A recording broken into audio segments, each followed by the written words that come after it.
Welcome to the Determined Truth Podcast. Want the truth? You can't handle the truth. Where we aim to explore questions of truth, the scriptures, and what it means for the church today. Here are your hosts, Rob Dalrymple and Vinnie Angelo. Hello, everyone. Welcome into the podcast. We are continuing in 1 Corinthians. We're in chapter 7, finishing out chapter 7. And as we had a discussion last time about marriage and relationships, we kind of see, and we hinted about singleness a little bit last time, but now we definitely see Paul talking about this topic specifically. So we'll hit that a bit tonight, right? Yeah. So he does mention or address virgins. What's happening here? What do we do with this? Yeah. So verse 25, we're in 1 Corinthians chapter 7. And it says, now concerning. And so now concerning is your indication that we have a change of topic. But it doesn't appear to be a complete change of topic. And again, now concerning means I'm addressing the things that you brought up in the letter that you wrote to me. So chapter 7, verse 1, now concerning the things you wrote about. It's good for a man not to touch a woman, and we discussed all of that. So we have another now concerning in verse 25. And so it says, now concerning virgins, I have no command of the Lord, but I give an opinion as one who by the mercy of the Lord is trustworthy. So what Paul's been doing in this chapter is they have been making this argument that the people need to remain as they are. And Paul seems to be replying, well, okay, but. And so, hey, remain in you are as you are, but if you're in marriage already, you can't have sexual relations for whatever reasons that they were arguing about that we discussed last time. Now, remain as you are. You know, if you're in a marriage, you know, and your spouse wants to leave and they're not a believer, you can't let them go because you have to remain as you are. And Paul keeps going, well, yeah, but, you know, if you're in a marriage, you have a responsibility to your spouse to have sexual relations. And if you're in a marriage and your unbelieving spouse wants to leave, let them leave. It's okay. Keep peace. That's important as a witness. But however, if they want to remain in the marriage, then you should remain in that marriage because they're sanctified unto you. So now he turns to those who were engaged. And I think when it says now concerning virgins, I think he's talking about young people who are of marriageable age and they were already engaged. When he says, in the you're reading from the New American Standard, it says, I give my opinion. In the ESV, it says, I give my judgments. What does he mean by that? Yeah, I think he's simply saying this is something that Jesus didn't address again. We discussed this, I think, last time. Jesus didn't address this. So instead, Paul's simply offering his own opinion. But the question is his opinion inspired? Is his opinion from an apostle? Or is it just like Paul's opinion? I think you and I would probably, I'm not sure where you're at, but I think we'd probably affirm, well, it's certainly an apostle. So it's an apostolic statement. And I think we'd agree that it's under inspiration. He's writing 1 Corinthians, and this is part of the canon. So it's not like, that's just my opinion. Do with this whatever you want. I think this is my opinion in the sense that Jesus didn't address this. Yeah. And when you said that we already addressed this in the last episode, we talked about when he makes statements like, not I, but the Lord. And then he would say, this is now, what I say. So it's right. What is he doing there? And it's like you mentioned earlier, he's referring to teachings that Jesus would have had. And now he's saying, okay, this is my teaching. This isn't something that you heard Jesus say. And so that's what the reference was. So in verse 26, he says, I think that in view of the present distress, it is good for a person to remain as he is. Or I guess we could say, to be inclusive, as they are, because he's not just directly addressing men there. So what does he mean by present distress, or some translations say crisis? Yeah, it's something. Crisis. Okay. Yeah. Ultimately, the answer is we don't know, right? Some think that there was some specific thing going on that was telling people, and that's why they were saying, hey, guys, remain as you are. The general consensus appears to be in the scholarly world is that it's simply a reference to the present age, that the present crisis is the present age. That present age is an age of which the people of God suffer tribulation, persecution, and suffering.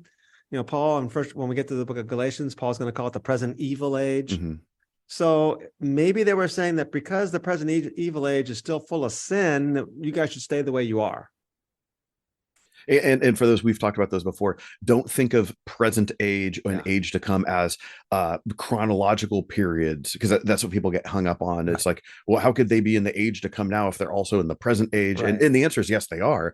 It's talking about two kingdoms. The present age is the time of the kingdom of the devil. He's the one ruling. People are not adhering to Torah, to God's law. The age to come is when God will send his Messiah to make all things right in God's kingdom to come. And you see this biblical presentation of both happening at the same time. Yeah, because the age to come, when the Messiah comes and brings his kingdom, has already happened because the Messiah has come and brought his kingdom. What is unexpected was they thought that when the age to come comes, the present age will disappear. And what we find out is, well, Jesus came and brought his kingdom, but only in part. And so now the age to come and the present age continue to both exist simultaneously. The confusing part, as you're mentioning, is the age to come doesn't get renamed.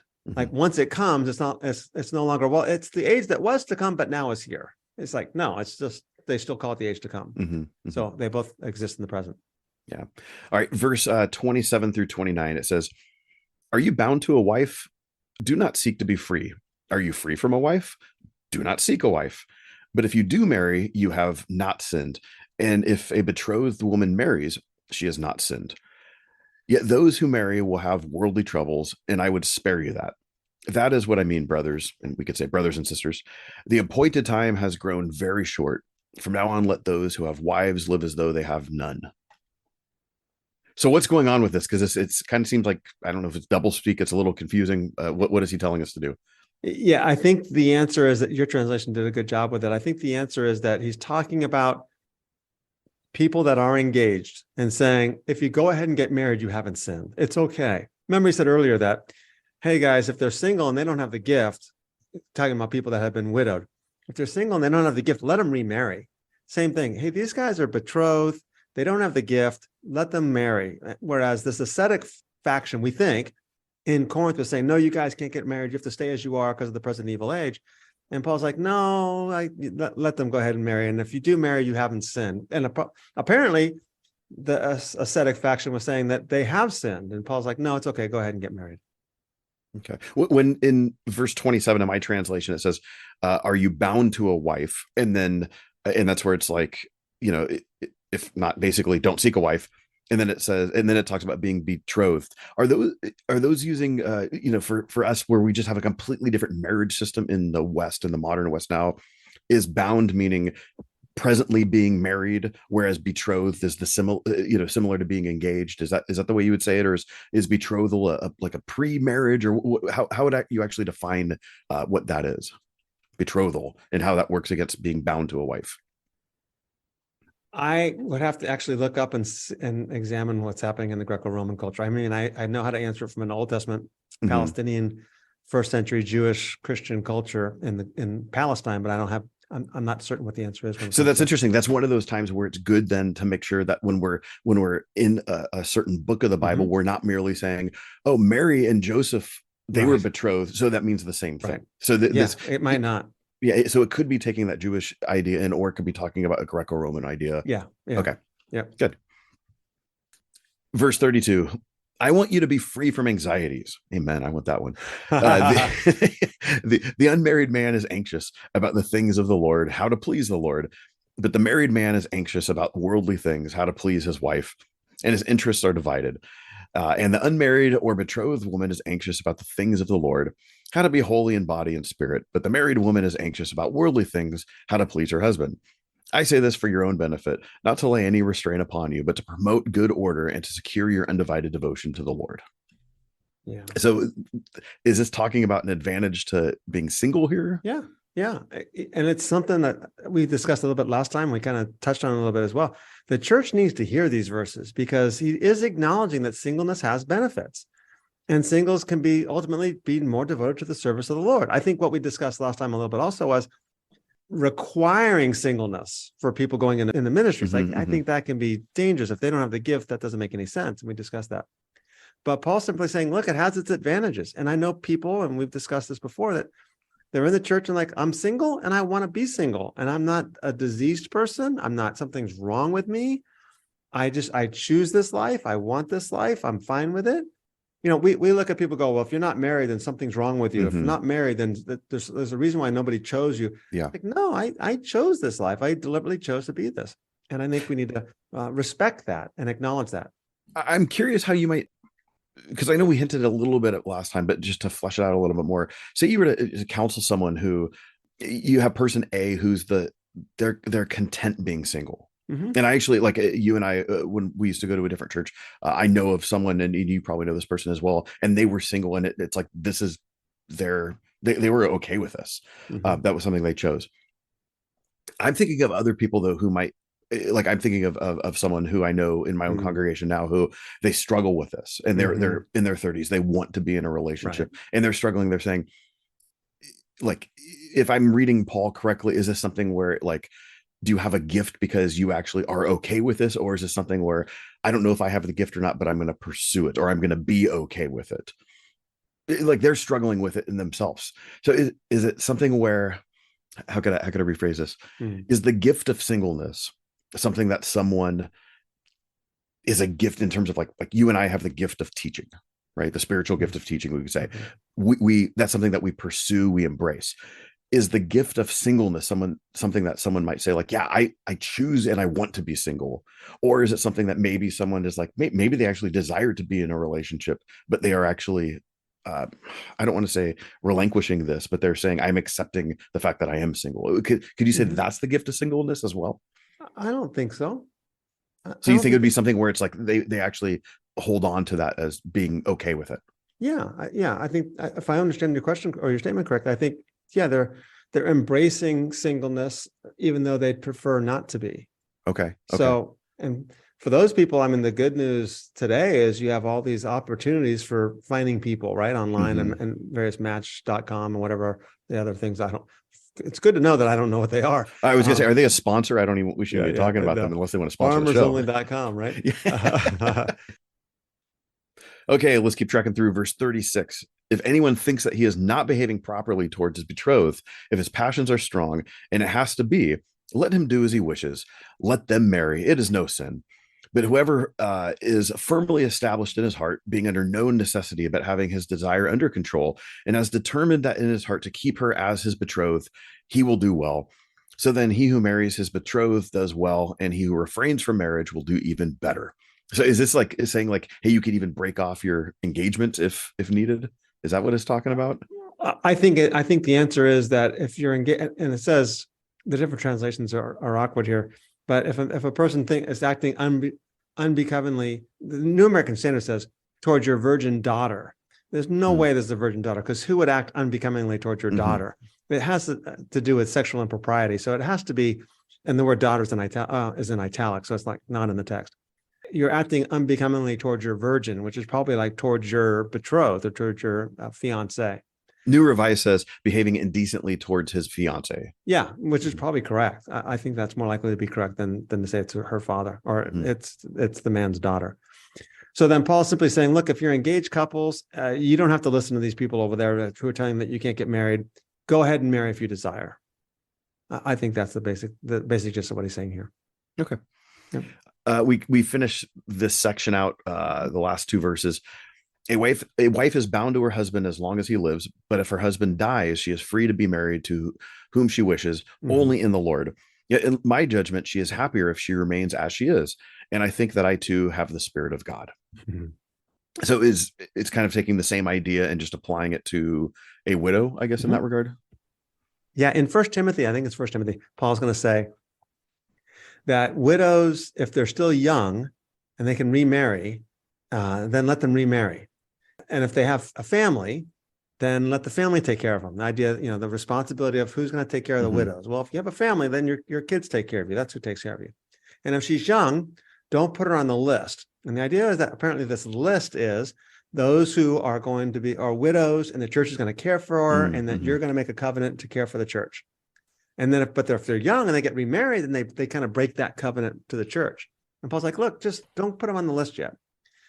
And so I think what he's saying here now is, look, she can remarry, totally fine. He does add an interesting provision. He must belong to the Lord, which I think seems to indicate, yeah, look, the reality is that some of the people in Corinth were already married. The husband or the wife, one or the other, may have come to faith in Christ, and then the other spouse didn't. And so you have this situation where you have a Christian and a non-Christian being married. But Paul's saying, like, if you do go get married, find somebody that's a believer. That's kind of the basic provision there. But interestingly, he says, oh, I too have the Spirit of God, which you have to figure is a sarcastic reply to the Corinthians. They were probably claiming that this is especially likely when we read chapters 12, 13, and 14. They were probably claiming some level of spirituality and spiritual superiority. And Paul's like, look, I got the Spirit of God too. Well, and it's interesting too. It's coupled with what we just saw in 3 through 6, where there's a lot of Spirit of God language in terms of temple, in terms of the believers, and then we'll see, like you said, in 12 through 14, with Spirit of God giving spiritual gifts. Yeah. So it's funny that he kind of lobs that there. Yeah. Yeah. So we start in chapter 8, verse 1 now, Mhm. and this is somewhat of a new section, right? It's Yeah. kind of obvious that he's starting a new topic. Yeah, because he says now concerning again. Mm-hmm. So now concerning is your indication that he's responding to things that were in a letter. We put the previous now concerning, I think it was verse 25 that we started with tonight. Now concerning, we put that in chapter 7 because it's still in this topic of marriage and remarriage and divorce and singleness, kind of bracket all that together. But chapter 8:1 now is a new topic. Now concerning things sacrificed to idols. And what you see then, interestingly, is this section begins in 8:1, but it probably goes all the way through chapter 11, verse 1. The chapter break is probably not in the best place. Mm-hmm. In verse 2 of chapter 11, he says, now I praise you because you remember me in everything and hold firmly to the traditions just as I deliver them to you. It seems that he's changing topics, but notice it doesn't say now concerning. The next now concerning is in 12, verse 1, now concerning spiritual gifts. And what we'll argue or discuss in our next episode, we're going to look at the issue of women in the church and women in ministry. Do they have to have head coverings? And a really complex passage in chapter 11. And what we're going to notice is that even though chapter 12, verse 1 begins a new section, because I want you to be now concerning spiritual gifts, he says, he's still kind of going backwards still to what was previously. So anyways, the point though for now is chapter 8:1 through 11:1 is a unit. And the issue is, and it's a really complex section. The issue is how to live as a faithful follower of Jesus in the midst of a pagan culture. Now, what's really hard for us to get our heads around is what it was like to live in a pagan culture. If we think our culture's pagan, it's not like Rome. There were gods and goddesses everywhere. There's sacrifices of the gods and the goddesses. The religion and economics and politics, society were all significantly interwoven. If you worship the gods and treat the gods well, then they will take care of us and the nation. It was just highly, highly pagan culture. And for the Christians to come along and say, there's only one Lord, it's Jesus, and other gods, sorry, we can't do anything about that, is really problematic. So I think a lot of Christians are going to look at these 3 chapters and go, oh, that was a problem back then, but it's just not a big deal for us. Let's just kind of read through 8 through 10, kind of gloss over it, whatever, we're all good to go. And don't realize that idolatry is alive and well. It's just changed what it looks like. And maybe it's even more sinister because it doesn't look like it's alive and well. When it's in Rome, you knew. So I think this would be an interesting. And even as you were mentioning that first part about the infusing of, idolatry with, everything, we have a binary, like separation of church and state. We make it like 2 different things. And for them, it's like, we wouldn't call it church and state, but religion and state, obviously that's mixed. Religion and commerce, that's mixed. Religion and we could say, sport, everything is going to be just infused with this sort of thing. Yes, very much. And so, we have no concept as religious as we think we are or not. It's just not even close. Yeah. And I think we've mentioned this before, but if you go on wherever you might get your books, but there's a series of books out that are titled A Day in the Life, a Week in the Life of. Yep. I think one's a week in the life of Ephesus, one's a week in the life of Corinth, one's a week in the life of a Greco-Roman woman. Yeah. I think Gary Burge wrote a week in the life of a Roman soldier or centurion. Yep. They're excellent. They're really easily readable, and it just immerses you. It takes you through 7 days of an individual's life who happens to live in Ephesus. Biblical scholars who do an excellent job of putting themselves in the first century world. And it really helps you understand what's going on. And what those are cool too is they have a narrative of this fictitious person, but then they have these sidebars on every other page where it will just kind of give a quick rundown of from a scholarly standpoint, like, hey, here's what's happening. And so it's seriously, they're great resources there. Yeah. Fantastic. So chapter 8, verse 1, now concerning food offered to idols, obviously right there, we know it's not just now concerning, but food offered to idols, new topic. Right. We know that all of us possess knowledge. And then it says this famous passage, this knowledge puffs up, but love builds up, which is oftentimes used, especially in, in the anti-intellectual crowd. Say, you don't need to learn more. You just need to love more. Right. Is that what's happening here? Well, the problem with saying you don't need to learn more, you need to love more is you have to tell me that. You have to teach me that. I need Yeah. to learn from you that I Yeah. don't need to learn. I just need to love. It's like, Yeah. okay, it's ridiculously inconsistent. Well, and especially in a culture of idolatry, you need to learn, well, what is love? like you have to teach, Yes. like these people have no problem loving. It's just, what are they loving? Yeah. Yeah. So we're going to have a lot of struggles. And this is very much, as we've discussed before, related to 1 Corinthians. They wrote a letter to Paul. They're making certain arguments. They're undermining Paul's apostleship. They're not listening to Paul. Paul's making statements and decrees, and they're not abiding by it. So they wrote Paul a letter and said, this is what's going on. This is why we think this way. Paul, what do you have to say? And it might be like Paul's allies who wrote him the letter. Hey, this is what they're saying. What do you think about this, Paul? We don't know. But the difficulty throughout this letter is going to be discerning what Paul was saying and what they are saying. And again, I think they were saying, look, we have this knowledge. And the knowledge that we have is that idols don't exist. So there's no problem. We're good to go. We can go to the temples. We can do whatever we want. We can eat the food sacrificed to idols. And Paul's going to respond by saying, look, you are indeed free. And when he uses this imagery of freedom, he's talking about the Exodus, a lot of Exodus imagery. And we'll see this in chapter 10. Mm-hmm. He's specifically going to refer back to the Exodus community and the people that were led out of Egypt from their slavery. So, and Paul's answer is, yeah, you might have freedom, totally true, but you can't use your freedom to sin. After all, look what happened to the Israelites in the wilderness. They went off and did immorality, and 23,000 of them died in one day. Like, oh. More specifically, though, for Paul, is that you can't use your freedom to cause others to sin. Mm-hmm. So sure, you have this knowledge, and your knowledge is the idol doesn't exist. There's no God but one, so we're all good to go. And Paul's answer is, that's great, but the problem is this. Your knowledge without love is worthless. Now, and I think it's so significant here that we always keep in mind what a biblical definition of love is. I don't know about you, Vinnie, but for years, I sat in the church and you hear about love all the time. And then it struck me one day, I'm like, I don't think that our congregations have a very good definition or understanding of what biblical love even is. You know, we think of love as I like people, I'm nice to people, I'm kind to people, you know, and, you know, love your enemies, like, okay, I gotta like you. It's like, no, that's not what it means. Love is defined by the cross. Love is defined as, and we'll see this throughout the entirety of the New Testament, laying down your life for the sake of the other. Love looks like what Jesus did for us. For God so loved the world, he gave his one and only son. Not he sent him, he gave him. And that's the definition of love. Means that I'm willing to lay down my life. I might not like you, I might not appreciate what you're doing, and I might really despise what you're doing to my family or whatever else it is, but I will lay down my life for you. Like, that's the essence of love. So we could like pizza, but we love people. No, we love pizza. I was going to say, you love pizza. I like people, and I like people. Yeah, let's get that straight. We love pizza, and some people we like.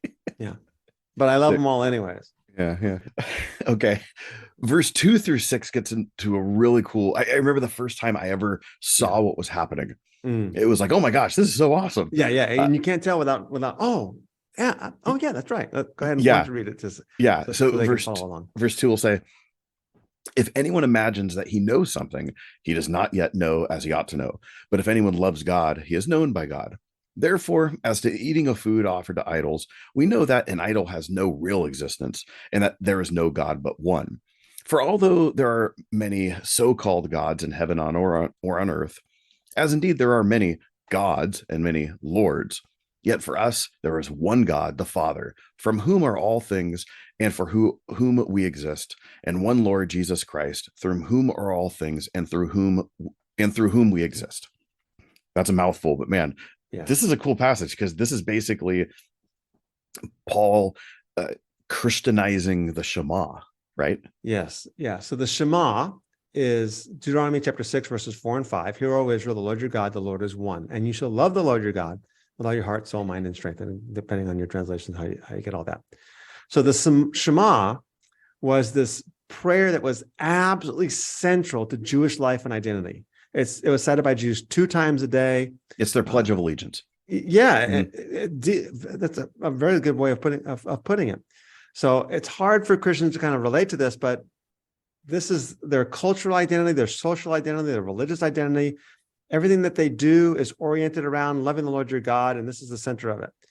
And what they were saying, apparently now, and I mean, when I say they, I mean the people in Corinth were saying is, hey, look, we have this knowledge, and it's knowledge based on Deuteronomy 6:4 that says, look, there's only one God, and idols don't exist, and other gods don't exist. Therefore, they can go to the pagan feasts and go to the pagan temples. And those who know this are superior, and the rest are weak, and we've questioned their behavior because they don't have the same knowledge as we have. Remember, Paul's going to say in 1 Corinthians 13, if I have if I could speak in the tongues of men and of angels, but do not have love, I'm a noisy gong or a clanging cymbal. If I claim to have all knowledge, can know all mysteries, but I don't have love. This is the group of people he's talking to. And their knowledge was based on the Shema. And Paul's response is, by the way, oh, guess what? You're missing something. The Shema begins with love God. It's hear, O Israel, the Lord your God is one, and you shall love the Lord your God. Oh, and if we have a love for God, then you're right. There's no room for other gods. They don't exist. But it also means that you have to reject idolatry and reject anything that's associated with idolatry. In other words, Paul's responding to those in Corinth by saying, you have this knowledge and you cite the Shema, but the very basic expression of the Shema is a rejection of idolatry. Mm-hmm. And so if we love God, yeah, great. But then we must pledge allegiance to him and not to idols. So Paul's doing something, though, that is, I don't know. Yeah. You got to think it's either blasphemous or it's something just amazing, because he's associating Jesus with God. He's putting Jesus on the God side of the equation here. Yeah. So verse 6 is basically the Shema. Yet for us, there is but one God, the Father, from whom are all things, and we exist for him. And then he goes on, and one Lord, Jesus Christ, by whom are all things, and we exist through him. And if you have time at home, if you're listening, or whenever you might have time, just take verse 6 and kind of chart it out. Take the first part of the sentence. Mm-hmm. There is but one God, the Father, from whom are all things. The second part of the sentence, one Lord, Jesus Christ, by whom are all things. Go back to the first part again. There's one God, the Father, from whom are all things, and we exist for him. The second part, one Lord, Jesus Christ, by whom are all things, and we exist through him. Clearly, the two statements are parallel with one another. And what he did is, the Shema says, hear, O Israel, the Lord your God. The Lord your God. In other words, the Lord would be Yahweh in Hebrew, and God would be Elohim. And Paul has parsed the Lord and the God separately and said, okay, there's one God, it's the Father, from whom are all things, and we exist for him. And then the Lord, there's one Lord, Jesus Christ, by whom are all things, and we exist through him. So he's absolutely added Jesus to the Shema, and it's blasphemous if you want to go there. Now, if it's not true. Yeah, if it's not true, it's intensely blasphemous. And you can see why the Jewish people and were having so much trouble with Christianity and why they were questioning Jesus. Are you saying that you are the Lord your God of the Shema that we discussed in our podcast on Mark chapter 12?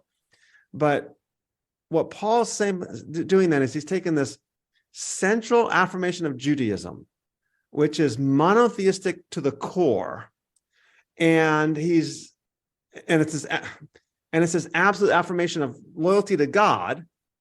And then saying, yeah, let's now add Jesus to it. And then adding Jesus to it, and he's simply saying, in doing so, Jesus and God are the ones to whom you are loyal and not Rome. Mm-hmm. But he goes even farther. Hey everyone, thanks again for listening to the podcast. We really appreciate it, and hopefully it's blessing you. Hey, do us a favor. If this is something that you are digging, if it's helping you, if it's encouraging you, take a second just to like it, give it a review, give it 5 stars if you think it's 5-star worthy. Share it with your friends. We just want to get this out to more people. This isn't something that we're in for the bucks, but it's something that we want to encourage and equip people with. So do that, help us out, and now we'll get back to the podcast. But by adding Jesus to it, he goes even farther. And the key thing actually is this, is it's not just Jesus that's inserted. Let's just keep reading. Let's go down to verse 10. For if someone sees you who have knowledge dining in an idol's temple, will not his conscience, if he is weak, be strengthened to eat things sacrificed to idols? For through your knowledge, he who is weak is ruined, the brother for whose sake Christ died. Now, notice, it's not just Jesus that's inserted here. Central to the affirmation of Jesus is the crucified Jesus. Mm-hmm. but Jesus on the cross. And so, as we discussed at the beginning of our study in 1 Corinthians, and that is, it's we preach Christ crucified. And now Paul is taking Christ crucified and exalting him to the center of the Shema, verse 12. So by sinning against the brothers and wounding their conscience, which is weak, you sin against Christ. So for Paul, this is really significant. All right. Okay, so as we look into chapter 9, then how does that relate to what's happening in terms of, food and idols and all that sort of thing? Yeah, so remember, this is the same context. So chapter 8, verse 1 through at least 11, verse 1 is a section. The next now concerning is in 12, verse 1. And the issue has been eating food sacrificed to idols. And Paul is still on the same topic. And we're going to be certain of that when we get to chapter 10. But you look at chapter 9, and it's going to be really important. This is a good example of how to read something in context. So chapter 9, Paul's going to start off by saying, look, am I not free? Am I not an apostle? And of course, the answer is yes, you are free. Yes, you are an apostle. Have I not seen Jesus our Lord? Which is an important statement by itself. And are you not my work in the Lord? So verse 2, if to others I'm not an apostle, at least I am to you. Verse 3, my defense is this, verse 4. Do we not have a right to eat and drink? Do we not have a right to take along a believing wife, even as the rest of the apostles and the brothers of the Lord and Cephas, which is Peter?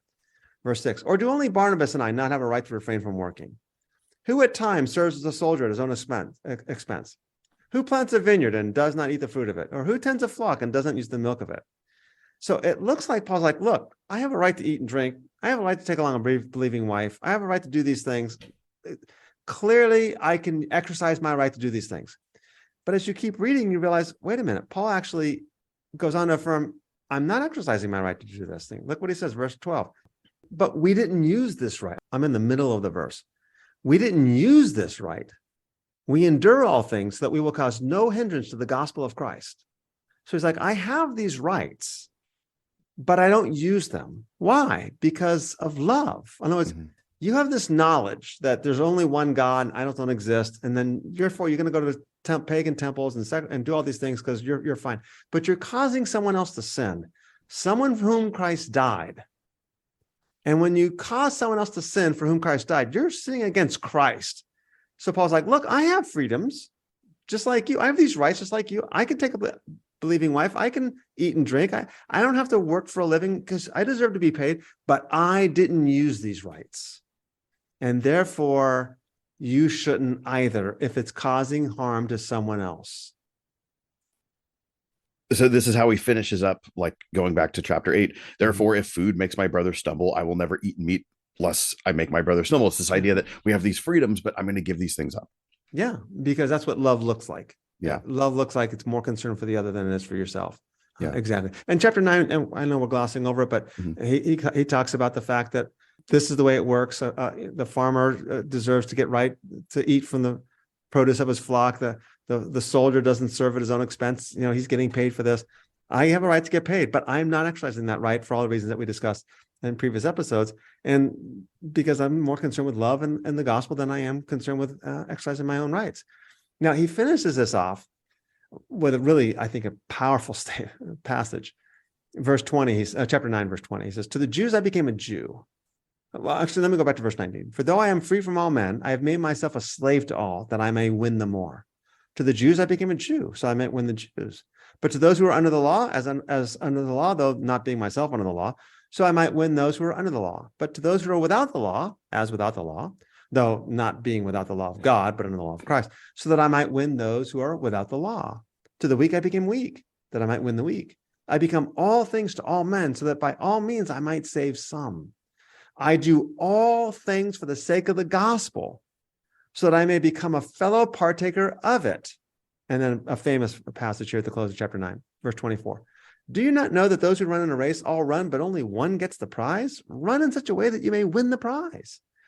Everyone who competes in the games exercises self-control in all things. They do it to get a perishable wreath, but we an imperishable one. Therefore, I run in such a way as not without aim. I box in such a way as I'm not beating the air. I discipline my body and make it my slave, so that after I have preached to others, I myself may not be disqualified from the prize. Wow. It's just interesting too, because he's using this virtue of self-control that would have existed in the Roman mindset. And he's just saying, hey, yeah, this is a Christian virtue as well. Yeah. I'm curious, before we leave chapter 9, just even as an application point, you could read a similar thing in Romans chapter 13, and you see, that playing out in 13, 14, and even 15 in terms of unity and self-sacrifice for the sake of others, not causing others to stumble. Do you think what Paul is doing here is saying, I'm going to be a vegetarian and never eat meat? Or is he saying, hey, this is situational. When I'm in a situation where this is going to cause someone to stumble, I'm not going to do it. But he's not calling people to a life of vegetarianism.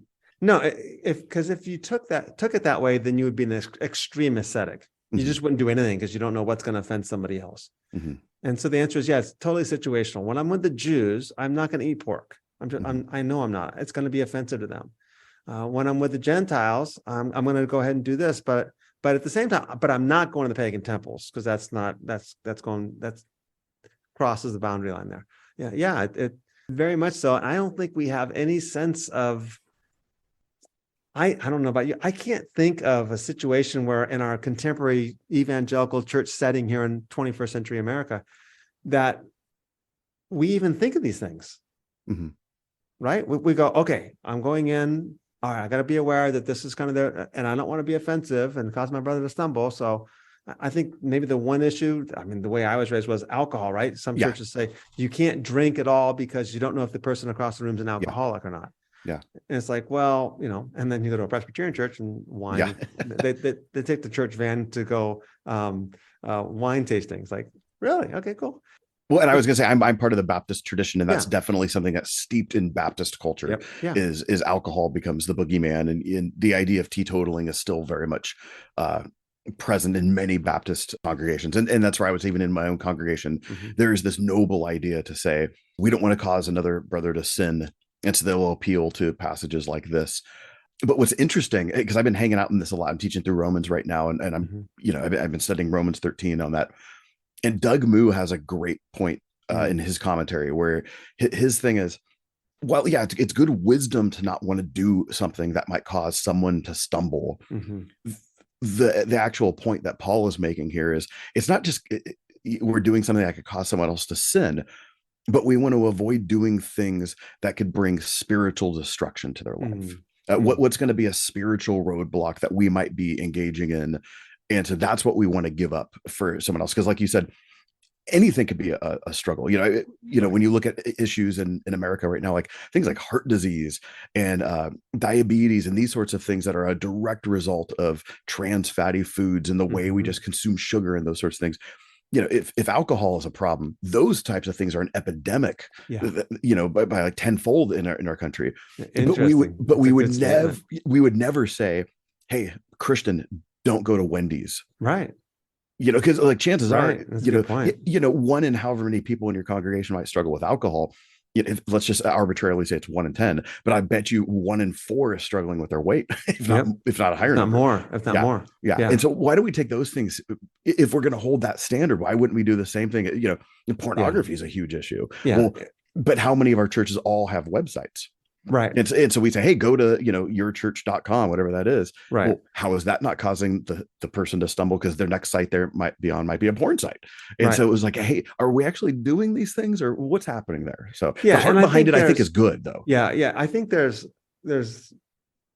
extremism, right? Going too far and being legalistic and what have you. I think the answer is the point that I would want to make here would be, are we even thinking about this? Now, I would be reticent to say, are you thinking about this and then therefore going to legalistic ends? Let's put it this way. You might say, I'm not going to have alcohol because the person that comes in my house might have an issue with alcohol and I don't want to do it in front of them. Okay, that's fine.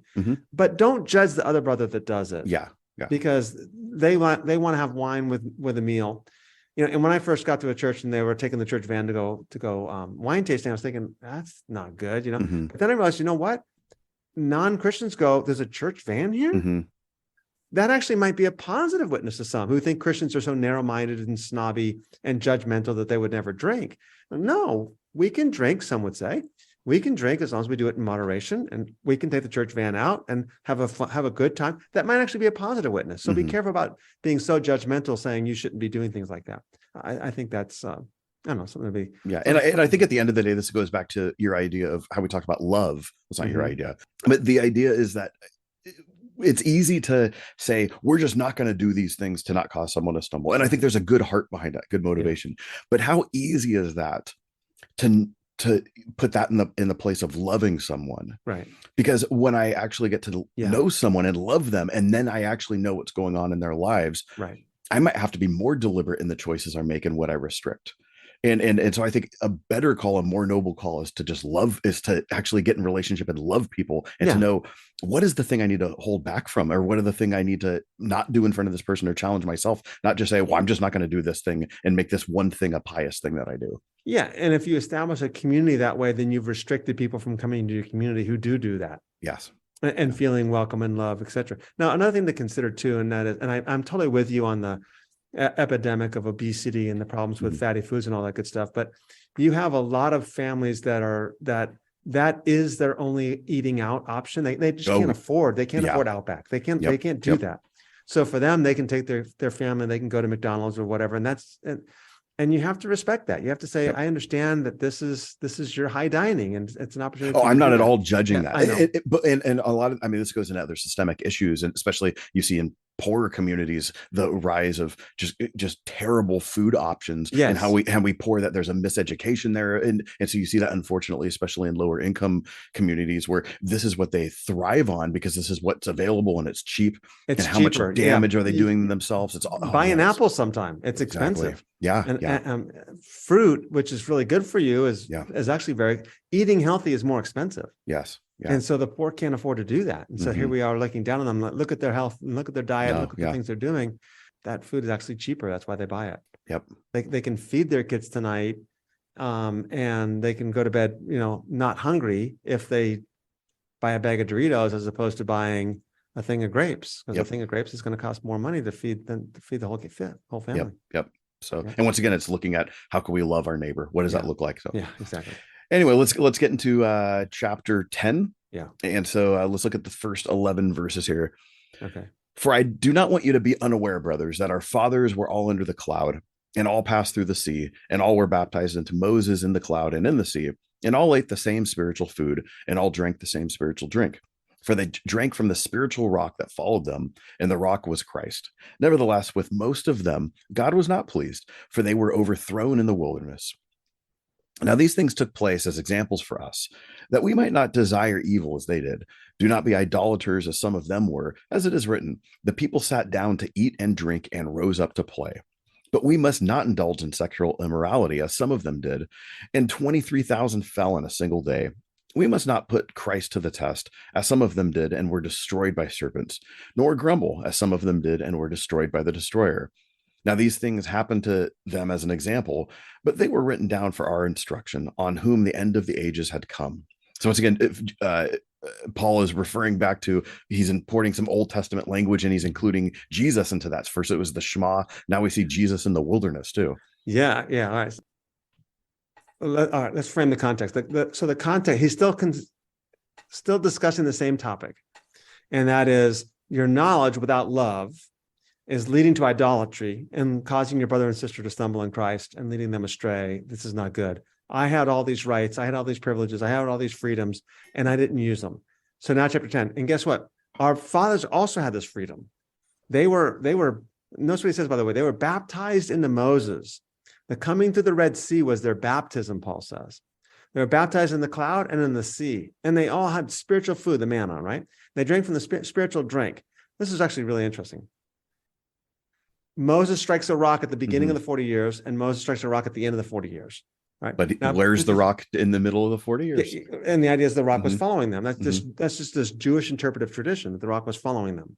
Right. And Paul's he's literally citing Jewish interpretive tradition. But then he Christologizes it. He's like, oh, and that rock was Jesus. That's where they got the water from.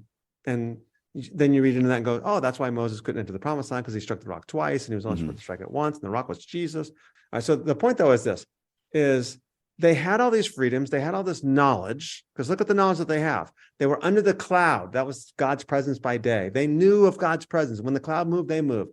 They all passed through the Red Sea. I mean, just think about the knowledge you have of God now. The Red Sea parts, you know you're chosen, you know you're special, you know you're unique, you know that God's going to provide for you. God provides food every day. God provides water for you in the middle of a desert. This is awesome. You know this. Nevertheless, verse 5, with most of them, God was not well pleased, and they were laid low in the wilderness, right? The whole generation that left Egypt dies, and the next generation rises up and enters the promised land. And why? Well, because they craved evil things. And Paul's answer in verse 6 is, don't do what they did and crave evil things. Verse 7, don't be idolaters as they did. Verse 8, don't be immoral as some of them did. And 23,000 of them died in one day. And don't try the Lord, because some of them were destroyed by serpents. And don't grumble. And that's one of the funny verses in the Old Testament, right? We were so much better off in Egypt. We had dates. And it's like, what? They were grumbling, as Jesus says in Luke 15. The Pharisees were grumbling. Don't grumble. And they were destroyed by the destroyer. These things happen as an example. And then look what he says. And they were written for our instruction, upon whom the end of the ages have come. So there, and that again talks about this end of the age kind of thing, that the age to come is now already here, and it was written for us. Now look what he goes on to say. He says, therefore, verse 12, if you think you're wise, if you think you stand, be careful lest you fall. No temptation has overtaken you, very famous verse 13. No temptation has overtaken you except what's common to man. God's faithful. He will not let you be tempted beyond what you can bear, but with the temptation, he will provide the way of escape also, so that you won't be able to endure it. Therefore, my beloved, verse 14, flee from idolatry. So we now know for certain he's on the same topic. You have this knowledge, you have this freedom, but don't use it to cause a brother or sister in Christ to stumble, because when you do, that's someone that Christ died. And I had these freedoms, but I decided to not use them because I'm going to be all things to all men that I may win the more. So flee immorality and flee idolatry. This passage is often misinterpreted. In verse 13, he will not let you be tempted beyond your ability. And it's oftentimes said, God won't give you more than you could handle. I don't know if how many times you've heard that. Right. And it's like, no, that's not what the passage, God regularly gives me more than I could handle. And the point is, you depend on the Spirit of God to get you through it. Right. What this is saying is, no, he's never going to give you a temptation that you cannot handle. And so flee from that temptation. If you have the Spirit of God, you can do that. And I think that's that's we got to make sure that we're doing that, because I've heard that so many times. And the wrong expectation happens when the wrong interpretation happens. Anyway, so that's the first chunk of chapter 10. We're going to finish out chapter 10 in the next episode, right? Well, actually, there'll be 2 episodes. So we're going to do the beginning of chapter 11 in our next episode with Paul and the discussion of women. Do they have to wear head coverings? What does it mean?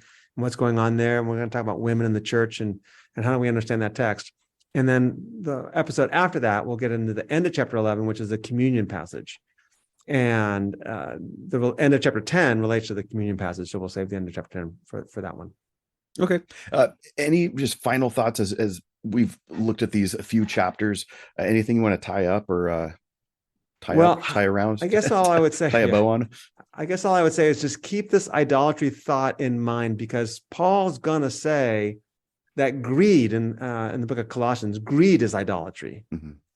And so we tend to think that idolatry is just, it was easy for them to be fallen into idolatry because there's gods everywhere, but for us, it's not. We don't have to worry about it. It's just no big deal. And I think the answer is actually, it's a lot worse now, as we said at the beginning of this episode, that it's more sinister now, because it's hard to see idolatry, yet it's all around us. The clothes we wear, the cars we drive, sometimes the homes we live in, sometimes just extravagance. We're like, yeah, greed is idolatry, because what happens? You've caused a brother to stumble because. Yes, idolatry is definitely as well alive today as it is back then. It made me think that even as you're saying that, I was having a conversation with someone in my congregation last week who she had engaged in a lot of both physical and emotional abuse in a former relationship. And the physical abuse, when you talk to people who have been through, like a woman, especially in her context, she had endured physical abuse and the bruises are gone. You know, you can work through some of that PTSD. But the more difficult abuse to get through is the emotional abuse. Right, exactly. Because it's like, where's the scar? You can't find that. It's just there. It becomes a part of you now. And that's, we almost have a more difficult time when it comes to idolatry, as you're saying, because in the ancient world, you could see it everywhere. It's very tangible. Whereas for us, we have, even going back to the series we did last year on Christian nationalism, that could be a form of idolatry, but it's wrapped up in something that seems virtuous, or it's not this tangible thing in many ideas. It's just, in many ways, it's just ideas. And so in our context, because we're not a religious society in terms of this paganism, we oftentimes deny the paganism that is so around us. And so it's just something we need to be aware of, because we have the same issues that the Corinthians have. In some ways, it's even more intense, though, just because of the lack of tangible aspect of it.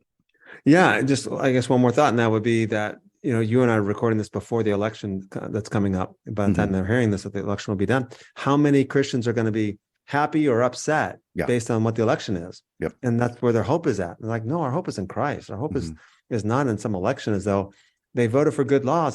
This is all going to be great for me. It's like, well, that's beside the point. The point is, I do all things that I might say that I might win them more.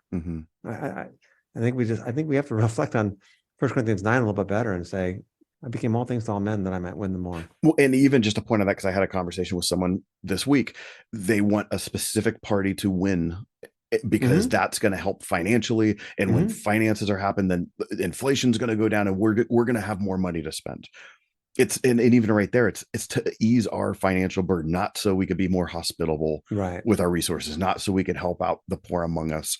It's so I could have my life of comfort back. Right. That's idolatry. Yeah.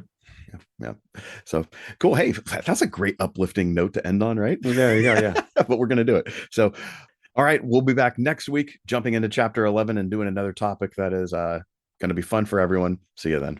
Thank you for listening to today's podcast. Please subscribe to and like our podcast. You can follow Rob's blog at determinedtruth.com or purchase his books on amazon.com. See you next time.